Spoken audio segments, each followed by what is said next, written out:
Well, interesting stuff there. A lot needs to be done.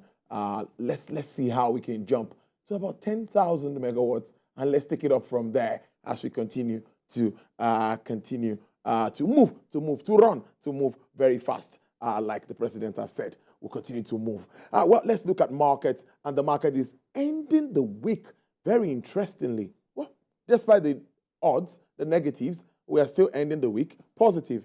Effion Ekop is in the house to do a review of the week. Effion, let's see what has played out this week. It's been that same flip-flop that we normally see. But I know you make us understand some fundamentals that have shaped this market for the week. The week has been largely negative. Even before we entered this week, we've been trading for 2 weeks in the negative. And on Tuesday, the market was hit by a shock that actually depressed the prices of major banks. International rating agency, FTSE Russell, had to drop that weighty thing of downgrading our markets, and it hit the banks. I do not think that our markets did anything wrong that deserved that. That measure is really against the nation, the entire economy. But it was directed to the market because I think that's a better channel where we have foreign, monies and then all through. Yeah. So, and the linkages with foreigners. And it hits the banks. You had the big banks, all their shares were down, starting from Zenith Bank, GT, UBA, so many of them. On that Tuesday, the market lost over 200 billion naira, the assembly. So since then, you've seen us just trying, struggling, coming, jerking, you understand? So Wednesday, it was just trying to come up, and we thought that it would sustain it. Yesterday, Thursday, it came down. So today, I monitored from morning till it was almost negative. Then it just tried the green thing. So you will say that it's almost in flat territory today. Having said that, the market is still holding that shock. And it shows that so many things need to be done for the economy so that the market itself will be strengthened. We are talking about investment. There are many negatives that investors themselves, fund managers, are looking forward to those issues being handled very well. First of all, it is the issue of our exchange rates. It is concerning our inflation.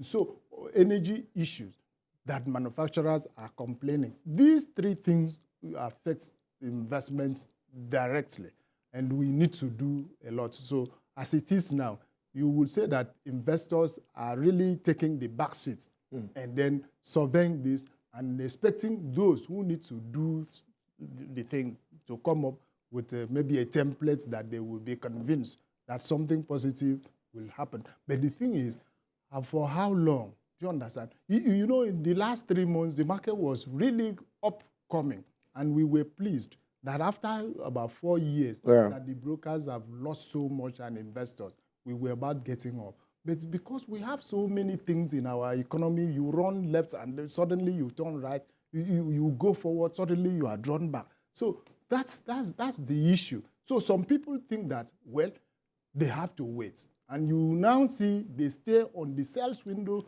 continuously. The money that has gone out of the market in the last 3 weeks, very, very huge, do you understand?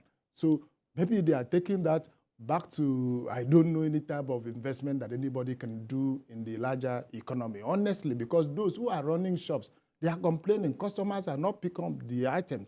Manufacturers are complaining, transporters. So I don't know in the larger economy which one is giving the type of dividend or interest that the business person, wants. So as far as I'm concerned, I still see the window of the stock market as the credible way that a reasonable person will want to patronize. But you have to do it with the sense that you will not burn your fingers. So that's it. Sometimes when those who play in the markets do, some of the things coming up are beyond their ability to tinker with.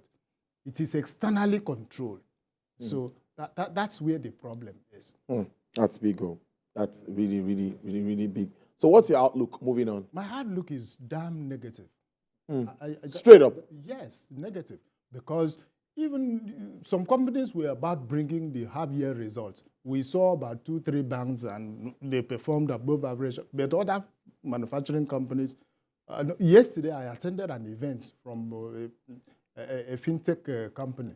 You know, the figures, you will say, well, average. They were just, showing things and others. Others just wait to see how things go. So you will take some, to look, see for this year. Yeah. For the 3 quarters of this year is lost completely. Imagine. This is September. Yeah. After next week, we will end September. Yeah. So the last quarter that remaining, I don't know what will happen. So in a way, this year, it has come and it has pressured investors, it has pressured students, it has pressured civil servants, almost everybody. Amos, thank you so much, my colleague there, Effion Ekop. Thank you, Tolu.